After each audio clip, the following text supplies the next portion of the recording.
It's day 168. Do excuse my attire, I'm just preparing for yoga online. I've just been putting some photos up on Patreon for my patrons, and they're of when I was like, I don't know, 14? No, 16. I was about 16. And I have hair.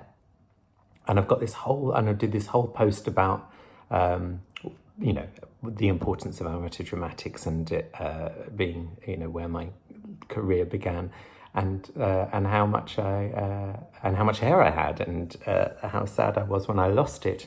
And I posted this photo, and then I realised, because I'm dressed as Prince Charming for the village pantomime in this video, I realised the photo that I've posted, I'm wearing a wig. So they can't even see what my hair was like anyway. So if you're one of my patrons on Patreon, I do have lots of hair underneath that sort of judicial, like fop type wig that I'm wearing as well. And if you want to see it, you can go to patreon.com/Paulus Fabulous. I have to say, given that my Twitter and Facebook feed and my own husband's needs around hairdressing, everybody's talking by now about the lack of access to a hairdresser. I have to say, ha ha ha ha, who's laughing now, kids? That's what I have to say. Because I lost my hair at 23. So I was 23? Yeah, I was 23. I mean, it started to recede when I was still at drama school. Was I still at drama school when I was 23? No, it started to recede when I was still at drama school. I was in a production of Twelfth Night. I was playing Toby Belch, and I decided to go completely method and just start drinking gin in the afternoons. And I cut my own hair. I must have been underlyingly very upset, depressed, or worried about something, probably money. And I cut my hair with a pair of scissors in the office of the student union, which I was a member of the committee of. And it's never really recovered since I did that. So if you're ever thinking of cutting off your hair with a pair of office scissors whilst at college or drama school, don't do it, is my advice, because you'll end up looking like this. Now, I was very upset at the time when I lost my hair, but I don't mind now because I think I've got quite a good shaped head. But, you know, you could get very unlucky with a different shaped head and not have the experience that I've had. But, you know, no brushes, no mousse, as if that's still a thing, no hairspray, no gel. I mean, the amount of money I must have saved, and of course, no hairdressing bills.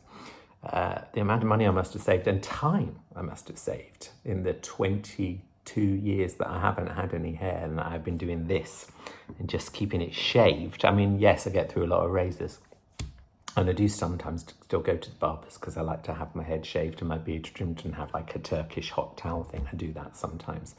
But that's not really because I need to, it's because it's a treat, it's a luxury, really. And I know everybody's missing the opportunity to either get their nails done or have a pedicure, but most importantly, get their hair cut. And I'm loving seeing people having a bash at cutting each other's hair, family members' hair on the internet. Do share yours with me, won't you, in the comments? I'd love to see them. I'm not showing you what I've done to my husband's. He's not coming on camera. I'm telling you that now, kids. I remember there was one time I was with my mum and my sister. Somebody else, a boyfriend, I think, at the time. It was definitely my mum was there, because I remember how proud she looked. Because my mum's a very formidable woman, very formidable, like Attila the Hun with bunches.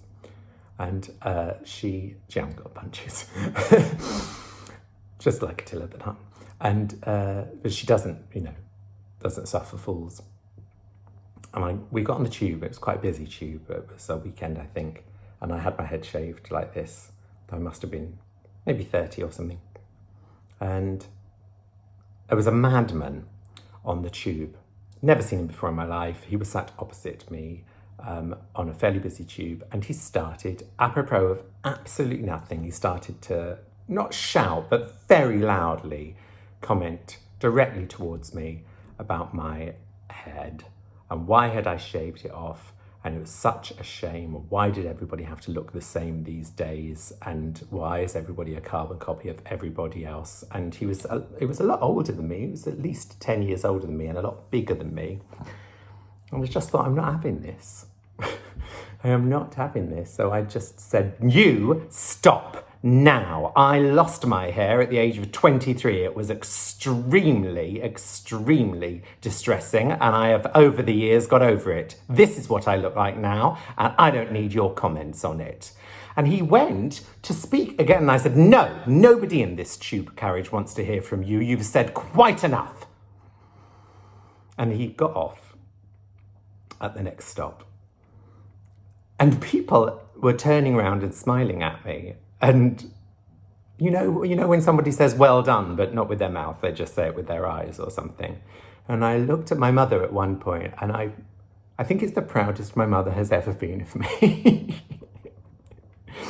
And I remember thinking that she probably thinks, yeah, he's going to be all right. I'll see you tomorrow. Share your photos of your hair with me. See you tomorrow. Oh, and don't forget to press the subscribe button.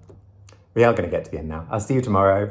All together, if we're saved.